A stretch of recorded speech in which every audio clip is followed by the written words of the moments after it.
Comment pouvons-nous aujourd'hui concilier industrie et neutralité carbone à l'horizon 2050? C'est-à-dire qu'on va préserver l'environnement et émettre moins de gaz à effet de serre. Ça, c'est 1300 tonnes de CO2 qui vont être économisées par an.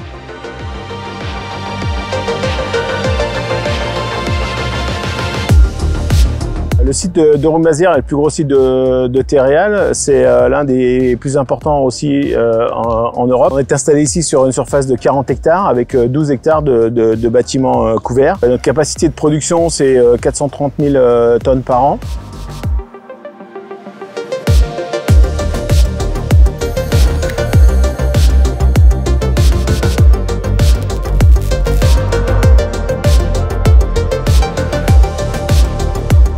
Les enjeux énergétiques sont des points très importants pour l'avenir du site. On travaille dans un premier temps déjà sur l'amélioration continue pour essayer de baisser nos consommations, aussi bien sur les séchoirs que sur les fours pour optimiser les réglages. Le premier investissement a consisté à modifier une ligne de fabrication. Donc c'était un gros projet d'investissement pour pouvoir fabriquer sur cette ligne des produits qui étaient fabriqués sur une ligne qui consommait 3 fois plus d'énergie à la tonne. Donc ce projet, très important pour Terreal, de 6,4 millions, a été subventionné à hauteur d'1,2 million par la région. Le projet actuellement en cours derrière moi, c'est un projet très ambitieux de 3,2 millions d'euros et l'ADEME va nous apporter une subvention de d'1,1 million pour nous aider à faire ce projet. Le projet a pour but de récupérer les calories dans les fumées qui sortent de la cheminée du four du T8.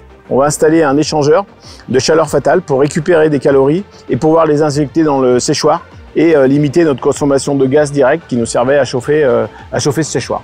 L'air de ce séchoir va passer de 50 degrés à 94 degrés. Pour ce faire, on va utiliser un échangeur qui est composé de 14 000 tuyaux en verre, ce qui représente à peu près 37 km de tuyaux.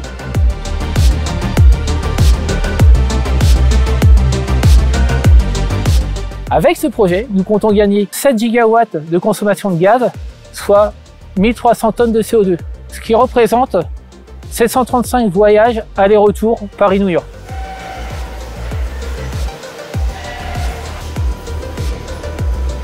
Le site s'inscrit dans les objectifs globaux du groupe qui sont très ambitieux puisqu'on vise à réduire nos émissions de gaz à effet de serre de 30% à horizon 2030 et d'atteindre la neutralité carbone à horizon 2050.